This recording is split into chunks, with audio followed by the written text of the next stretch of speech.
저는 자주 이런 생각을 합니다. 와, 이제는 내가 하나님의 자녀다. 이젠 내가 하나님과 샬롬, 화평하게 되었다. 이젠 내가 하나님 편에 서 있게 되었다. 혹시 이런 생각 여러분 자주 하시나요? 우리가 하나님 편에 서 있다 라는 것은 정말 기쁜 일입니다. 정말 감격스러운 일입니다. 생각하면 할수록 설레이는 일입니다. 감사가 저절로 나오는 일입니다.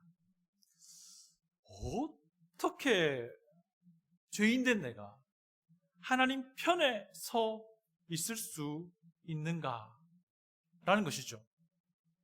우리가 구원받아 하나님의 자녀가 된 것, 이것을 성경 또한 매우 중요하게 여깁니다. 그래서 이것을 성경은요, 첫사랑이라고 표현하기도 합니다.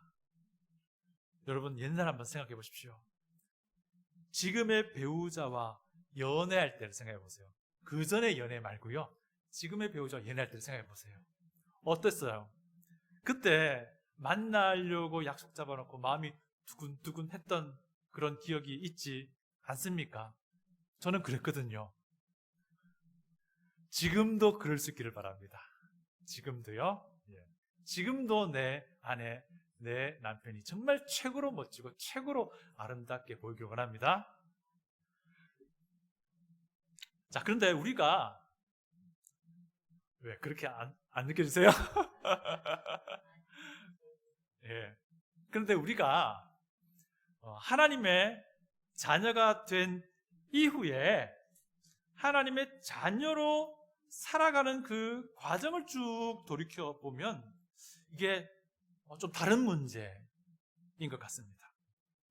우리가 하나님과 이제 샬롬이 시작되었고요. 이 샬롬을, 이 화평을 더 진하게 키워 나가는 이 과정을 보면 순탄치만은 않다라는 것입니다. 우리가 이제 하나님의 편에 서게 되었습니다. 그리고 이제 하나님 편에 서서 하나님이 원하시는 그 길을 우리가 걸어 나가는데 그 과정을 보면 이거 정말 녹록치 않다라는 것을 우리가 이미 경험해 왔습니다. 실제로 우리가요, 하나님의 길을 걸어가면서 이 주님의 말씀에 순종하려고 할 때, 그때 보면요, 꼭 나의 이 순종의 결정을 자꾸 방해하려는 여러 가지 일들이 자꾸 막 생깁니다. 때로는 우리가 교회를 통해서 하나님이 나에게 주신 어떤 임무가 주어집니다. 그런데 그 임무에, 그 사역에 순종코자 하는데 그 순종을 방해하려는 여러 가지 일들이 막 벌어지기도 한다는 것이죠.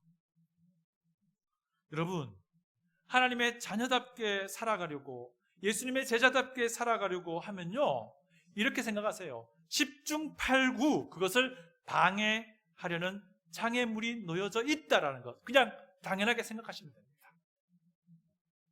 갑자기 슬픈 일 벌어지고요, 갑자기 괴로운 일 벌어지고요, 절망의 심연에 막 빠질 만한 위기가 막 닥쳐오고요, 평소에는 아무런 문제가 되지 않을 만한 것들이 갑자기 문제가 돼서 내 앞에 떡하니 서가지고 입을 벌리고 나를 삼키려고 하는 상황도 우리가 많이 겪어봤습니다.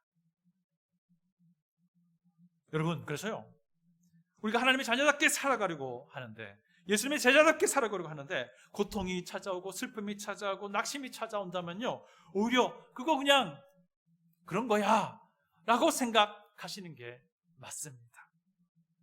그런 위기, 그런 어려움 가운데 우리가 해야 할 일은요, 그저 하나님을 신뢰하는 것을 놓지 않는 것입니다. 예수님의 제자라는 그 정체성을 놓지 않으려고 몸부림치는 거예요. 왜 그렇습니까? 이러한 상황들이, 이러한 위기들이, 이러한 어려움들이, 이러한 방해들이 하나님께서 사용하시는 하나님의 방법이라는 것입니다. 무엇을 위해서요? 나를 좀 더 정금같이 빚어내고자 하시는 하나님의 방법이라는 것입니다. 창세기 37장부터 요셉이 등장을 합니다. 이 요셉의 일생을 쭉 읽어보면 와, 정말 맞다. 지금 우리가 말한 이 신앙의 원리를 그대로 다 보여주는 인생이다라고 할 수 있습니다.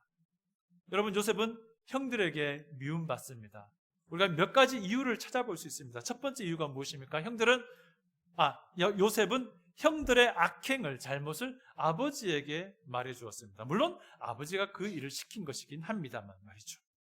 또 아버지 야곱은 요셉을 너무 사랑한 아버지 채색 옷이란 걸 입혔다 말합니다. 이 채색 옷은요, 작업복이 아닙니다.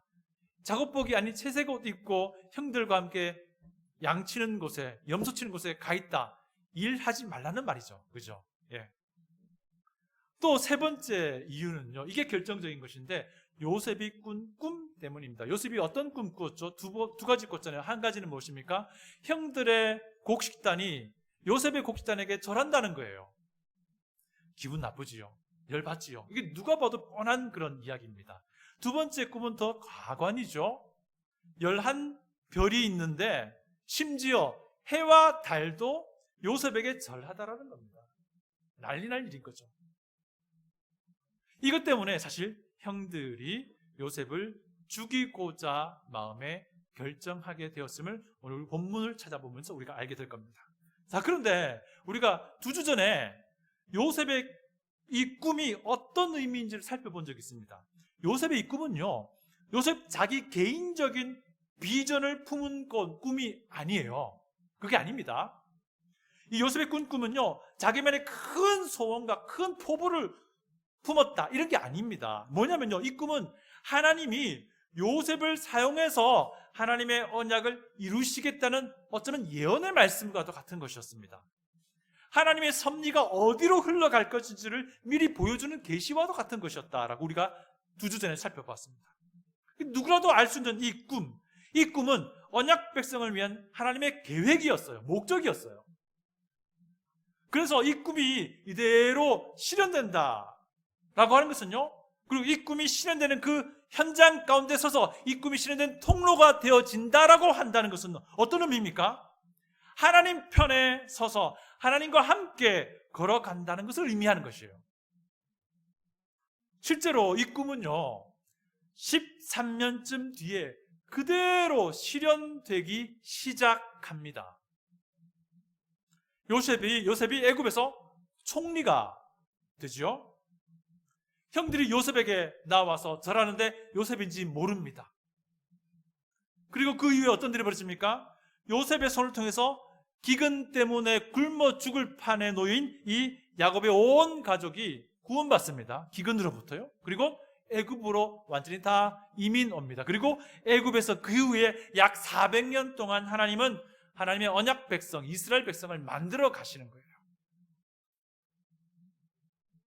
우리 다 같이 18절부터 20절을 성경을 들고 찾아 읽어 보겠습니다. 18절부터 20절입니다. 다 같이 성경을 찾으셨으면 읽어 보도록 하겠습니다. 요셉이 그들에게 가까이 오기 전에 그들이 요셉을 멀리서 보고 죽이기를 꾀하여 서로 이르되 꿈꾸는 자가 오는도다. 자, 그를 죽여 한 구덩이에 던지고 우리가 말하기를 악한 짐승이 그를 잡아먹었다 하자. 그의 꿈이 어떻게 되는지를 우리가 볼 것이니라 하는지라. 이게 무슨 말입니까?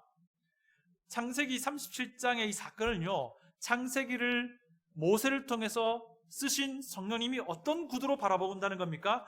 요셉의 꿈이 이루어질 것이냐, 이루어지지 않을 것이냐. 요셉의 꿈은 요셉 개인의 소원이 아니라고 말씀드렸습니다. 하나님의 계획이자 하나님의 방향성이었습니다. 언약을 이루는 하나님의 방법이었습니다. 이 요셉의 꿈이 이루어진다는 것은 하나님 편에 서 있는 요셉, 그리고 하나님이 그와 함께 걸어가는 그 요셉의 인생 그 자체를 말한다라고도 할 수 있죠. 물론 그 당시 이 사건의 현장에 있었던 이 요셉이나 요셉의 형들은 이걸 잘 몰랐을 겁니다. 그렇지만 이 부분을 읽게 될 첫 번째 독자였던 출애굽 이스라엘 백성만큼은 이것이 어떤 의미인지를 분명히 알겠죠. 왜? 다 거친 사람들이니까, 겪고 같은 사람들이니까. 우리 역시 마찬가지입니다. 우리도 이 부분을 읽을 때 이것이 어떤 의미인지 분명히 압니다. 그래서 이 상황을 한마디로 요약하자면 이것이 되는 거죠. 하나님 편에 서서 그 길을 걸어갈 때에는 그 길을 방해하는 그 무언가가 항상 있다는 거예요. 그런데 문제는 이것입니다. 이것이 중요한 핵심인데요. 이 방해하려는 그 무언가가 과연 얼마나 지속될 것인가 하는 것이고요. 두 번째는 과연 이 방해하려는 이 무언가가 그냥 고난이나 그냥 괴로움만으로 끝나고 말 것인가 라고 하는 문제인 것입니다. 형들이 세겜에서 양을 칩니다. 세겜은 야곱 가족에게는 위험한 지역이에요. 불과 최소 1년, 최대 2년 전까지만 해도 야곱 가족은 세겜에 살았습니다. 그런데 디나 사건 때문에 난리가 나서 탈출한 곳이잖아요. 근데 그 근처로 형들이 가서 양을 친다 하니 야곱의 마음이 놓이지가 않아서 어떻게 합니까? 동생 요셉을 보낸 겁니다. 가서 너희 형들이 양떼들이 잘 있는지 보고 오라고. 여기서 잘 있는지라고 번역한 히브리어가 뭐냐면 샬롬. 여러분이 잘 아는 그 샬롬이에요. 이게 무슨 말입니까? 야곱이 요셉에게 시킨 겁니다. 형들이 샬롬한지 확인해보고 오라고. 그리고 형들에게 가서 샬롬하고 인사하고 오라는 거 시킨 거예요. 그런데 여러분 만약에 요셉이라면 어떻게 반응하셨을 것 같습니까? 오, 아버지 이것만큼은 제발 이라고 저는 말했을 것 같습니다. 그런데 요셉은 즉시 순종하고 나아갑니다. 그래서 북쪽으로 약 50마일 거리 떨어져 있는 세겜을 향해 갑니다. 세겜에 도착한 요셉은 또 열심히 형들을 찾습니다. 누가 봐도 사람을 찾는 모양이 너무나도 확실하니까 어떤 한 사람이 요셉에게 물어봅니다. 당신 뭐하냐? 누구 찾냐고. 그때 여차저차 형들을 찾는데 어디로 가는지 좀 알려주세요 라고 하니까 그 사람이 말해줍니다. 내가 듣기로 그들이 도단으로 간다 하더라. 그리고 또 도단을 향해 열심히 갑니다. 그런데 바로 이 도단이라는 곳에서 오늘 이 사건이 터지잖아요. 도단이 어떤 의미냐면요, 구덩이 두 개라는 뜻이라고 합니다. 하필 요셉이 구덩이에 던져지잖아요. 이곳 도단에서요. 그래서 요셉에게 이 구덩이라 하면요, 언약의 그 길 위에 서 있던 그에게 닥친 위기가 되고 절망이 되고 어려움이 되고 방해가 된다라고 우리가 이해할 수 있게 되는 것이죠. 그런데 우리가 이 본문을 또 자세히 읽어보면요, 이 구덩이가요 정말 이 절망과 고난으로만 끝나진 않습니다. 이 구덩이가 또 하나님의 놀라우신 은혜가 시작됨을 보여주는 사인이 된다는 것을 우리가 보게 될 것입니다. 다 같이 오늘 이 구덩이가 주는 메시지가 무엇인지 살펴보기 원합니다. 우선 이 구덩이는 무언가 시작된다는 의미가 분명히 이 본문 안에 주어지는데요. 첫 번째는 고난이 시작된다라는 사인입니다.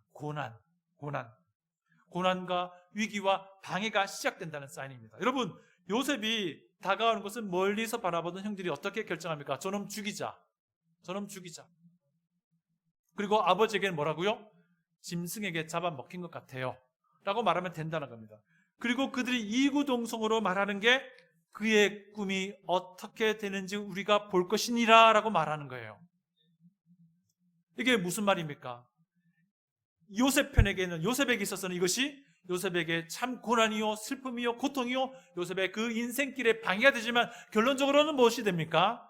하나님의 계획에 대한 방해가 되는 것이죠. 이 상황에서 장남이 개입합니다. 르우벤. 우리 요셉 죽이지 말자. 그냥 산채로 구덩이에 던지고 말자. 르우벤은 계획이 있었습니다. 동생 요셉을 자기가 구해낼 계획이 있었습니다. 그리고 나서 형들이 아무 일 없었다는 듯이 식사합니다. 동생 요셉이 구덩이에 빠져서 절규하고 있는데도.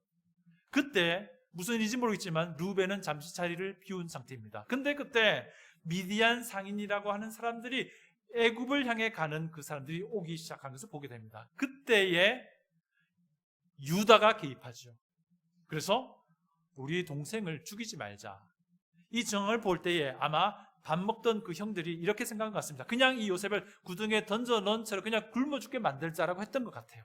그때 유다가 개입해서 그러지 말고 우리가 차라리 그냥 이 미디안 상인들에게 팔아버리자라고 해서 결국 요셉은 기구한 그의 인생이 시작이 되는 겁니다.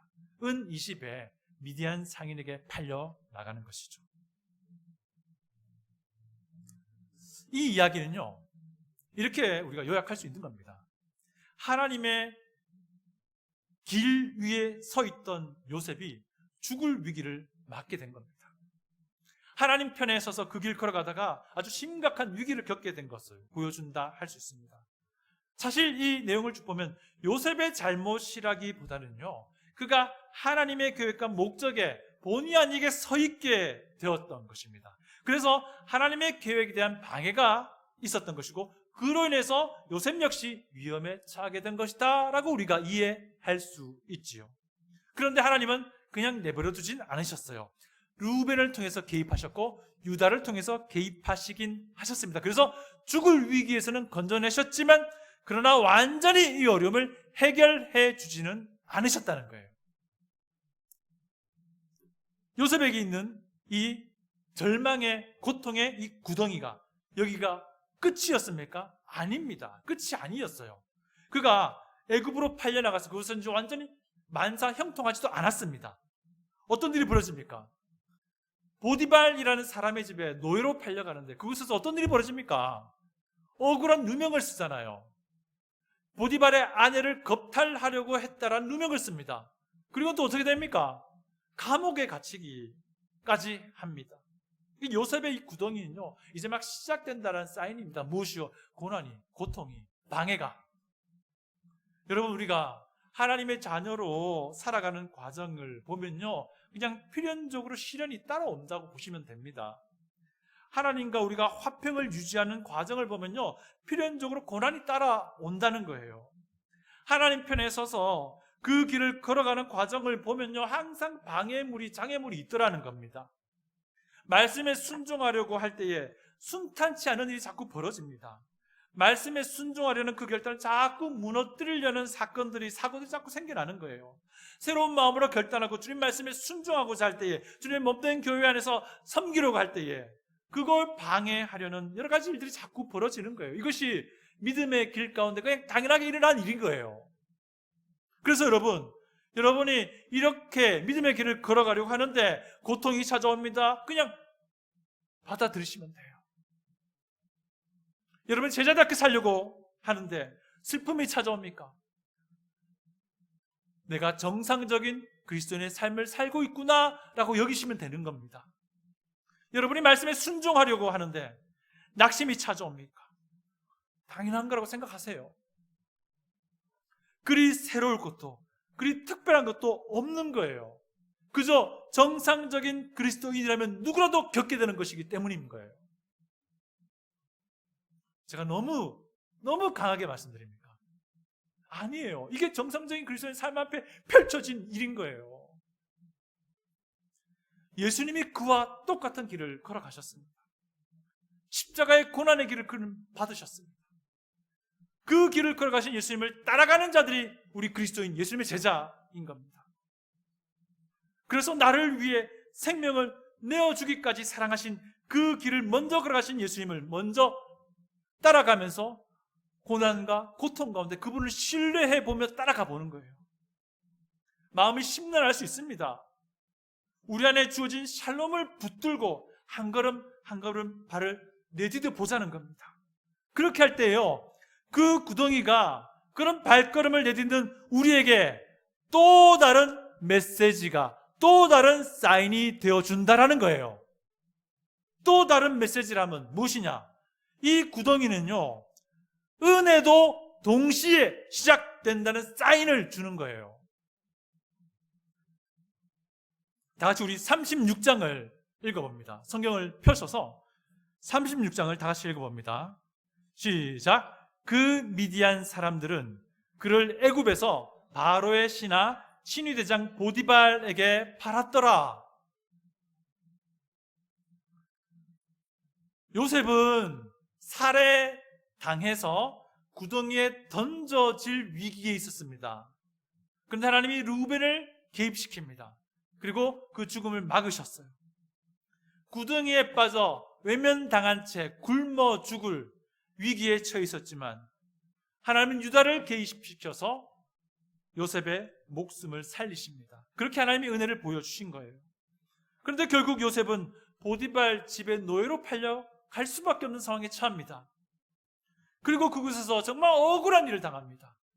감옥에까지 갇힙니다. 그에게 고난이 자꾸 쌓입니다. 하나님의 길 위에 서 있고자 하는 그 요셉의 발걸음을 방해하는 것이 너무나도 강력하게 보여집니다. 그런데요, 그런 고난과 방해가 이어지긴 했지만 그가 보디발의 집으로 팔려갔기 때문에 그가 요셉의 총리가 될 수 있는 길이 열린 것입니다. 요셉이요, 친위대장이라고 불리는 이 보디발의 집에 팔려갔기 때문에 감옥에 들어가되 보디발의 집 안에 있는 감옥에 들어간 겁니다. 여러분, 보디발 집 안에 있는 이 감옥은 일반 죄수들을 위한 감옥이 아니고요, 왕의 측근들이 들어가는 감옥입니다. 그래서 요셉은 그 감옥에서 누구를 만납니까? 왕의 최측근 중에 한 명이었던 술관원장을 만나게 되는 겁니다. 그리고 이것이 길이 되어서 바로 왕의 꿈을 알려줄 기회가 주어진 것입니다. 여러분, 요셉은요, 이런 길고 어두운 고난의 터널을 통과하면서 하나님의 때를 본의 아니게 기다리게 된 거예요. 준비된 것입니다. 연단된 것입니다. 이 말인즉슨요, 요셉의 그 구덩이가 끝이 아니었다는 겁니다.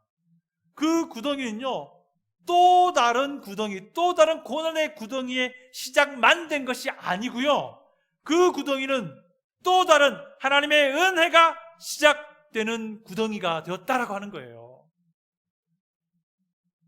형들의 관점에서는 이제 모든 것이 끝난 것으로 보여졌을 거예요. 하지만 하나님의 관점에서는 이 구덩이로만 끝나는 게 아니었습니다. 왜냐하면 하나님이 끝내지 않으셨기 때문에 그렇습니다. 하나님이 끝낼 때까지는 끝난 것이 아니기 때문에 그렇습니다. 형들은 요셉을 끝냈을지 몰라도 하나님은 요셉을 끝내지 않으셨던 거죠. 사랑하는 여러분, 하나님의 자녀답게 살아가고자 하는 여러분들을 정말 축복하며 응원합니다. 그런데 고통이 찾아오지요. 정상적인 그리스도인의 삶을 살아가는 이에게 당연히 있는 일이라 여기십시오. 그리고 하나님의 자녀답게 하나님의 자녀의 그 정체성을 잃어버리지 않고 당당하게 버티시길 바랍니다. 슬픔이 찾아옵니까? 너무 많은 생각하지 마십시오. 그냥 받아들이시고요, 예수님의 제자라는 그 정체성을 놓지 않으려고 최선을 다하시면 됩니다. 여러분이 말씀에 순종하기로 결정했는데 낙심이 찾아오지요. 당연하다 생각하시고요, 하나님의 신뢰함을 놓치지 마시길 바랍니다. 왜? 이 고난의 구덩이가, 이 방해의 구덩이가 또 다른 은혜의 시작을 알리는 사인이기 때문입니다. 이런 고난과 방해가 우리를 더욱더 정금같이 빚어내시는 하나님의 은혜의 방법이 되기 때문입니다. 사랑하는 여러분, 그 자리에 털썩 주저앉아 있지 마십시오. 그리고 이것을 꼭 기억할 수 있기를 부탁드립니다. 여러분, 우리 요셉 이야기를 쭉 읽으면서 예수님과 참 많이 닮아있다라는 것을 우리가 많이 들어보셨을 건데요, 그거 하나 좀 살펴보기 원합니다. 요셉의 형들은 요셉을 미디안 상인에게 노예로 팔아버립니다. 그리고 나서 어떻게 합니까? 아버지 야곱을 교묘하게 속이지요. 요셉의 채색 옷에 염소피 묻혀가지고 아버지 갖다 주고, 아버지 이게 아들의 옷인지 확인해 주세요. 당연히 야곱은 알지요, 이게 요셉의 옷인 것을. 그리고 이렇게 생각합니다. 짐승에게 찢겨 죽었구나. 그리고 야곱은 괴로워하고 통곡합니다. 그런데 형들은 뻔뻔하게도요, 자기들이 그렇게 해놓고, 그리고 속여서 그렇게 해놓고 아버지 야곱을 위로하고 있습니다. 생각해 보세요. 야곱은요, 이런 참 뻔뻔하고 잔인한 형들에게 요셉을 보낸 겁니다. 요셉을 보내어서 형들에게 샬롬을 전하라고 한 거예요. 요셉은 형들에게 샬롬 인사하러 간 겁니다. 그런데 우리가 저지난주에 살펴봤잖아요. 형들은 요셉에게 인사하지 않았다라는 거 기억나시죠? 샬롬이라 인사하지 않았어요. 그런데 샬롬이라 말하지 않는 형들에게 샬롬이라 말하려고 요셉은 보내어집니다. 이 모습이 마치 죄인을 구원하기 위해 이 땅에 보내어진 우리 주님 예수님을 생각하게 하는 거죠. 그렇죠. 샬롬이라 말하지 않는 죄인들에게 그들을 대신해서 그들의 죄의 대가를 대신 받으시고 죽으신 분이 우리 예수님이세요. 샬롬이라 말하지 않는 그 죄인들이 받아야 할 죄에 대한 저주, 그것을 우리 예수님이 대신 받으심으로써 그들에게 하나님의 샬롬을 전하신 분이 바로 우리 예수님이라는 것입니다. 사랑하는 성도 여러분, 우리는요 이 예수님을 우리의 구주로 믿는 사람들입니다. 우리는 그래서 이 믿음으로 구원받았고 영원한 생명을 얻었고 그렇게 영원한 생명의 길을 걸어가는 그리스도인입니다. 그래서 우리는 예수님의 제자라고도 불리지요. 동시에 또한 우리는 하나님의 자녀이기도 합니다. 여러분, 이 사실은요 그 자체만으로도 우리에게 정말 큰 기쁨입니다. 감격입니다. 우리의 회심을, 우리가 처음 예수님을 믿게 되었을 그때를 생각하노라면요 여러분 감사의 눈물이 나오잖아요. 감격이 나오잖아요. 그런데 우리가 그리스도인이 되어서 살아가는 그 길에는 많은 장애물이 있습니다. 예수님의 제자로 살아가고자 하는 그 길 가운데는 고난도 있고 낙심도 있고 고통도 있습니다. 그런데 이것들이요 그냥 단순하게 방해로만, 단순하게 고통으로만, 단순하게 낙심으로만 끝나는 것이 아니라는 사실을 우리가 기억해야 합니다.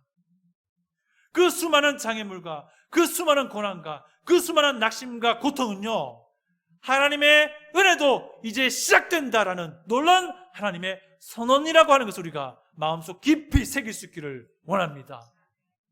혹시 지금 이런 상황 가운데 놓여 있습니까? 절대로 주저앉아 있지 마십시오. 잘 버티시기를 원합니다. 그리고 그런 상황 속에서 심란할 수 있습니다. 그러나 우리 마음속 깊이 새겨진 우리 주님 예수님의 그 십자가를 기억하시기를 부탁을 드립니다. 그런 상황에서 마음이 어려울 수 있습니다. 그렇지만 우리 심령 깊이 새겨진 그 샬롬을 꼭 붙들기를 부탁을 드립니다. 그런 상황에서 혼란스러울 수 있습니다. 그렇지만 하나님은요 이 극한의 상황까지도 사용하셔서 나를 점검같이 빚어 나가심을 신뢰하시기를 부탁드립니다. 여러분, 요셉은요 구덩이에 던져졌지만 그것이 끝이 아니었습니다. 구덩이는 고난의 시작이기도 했지만 구덩이는 또 한편 하나님의 은혜의 시작이기도 했던 것이죠. 이거 우리가 반드시 기억하길 원합니다. 여러분, 은혜가 고난보다 훨씬 거대합니다. 하나님이 끝날 때까지는 끝난 것이 아니라는 사실을 우리가 반드시 기억할 수 있기를 축복합니다. 다 같이 기도하겠습니다.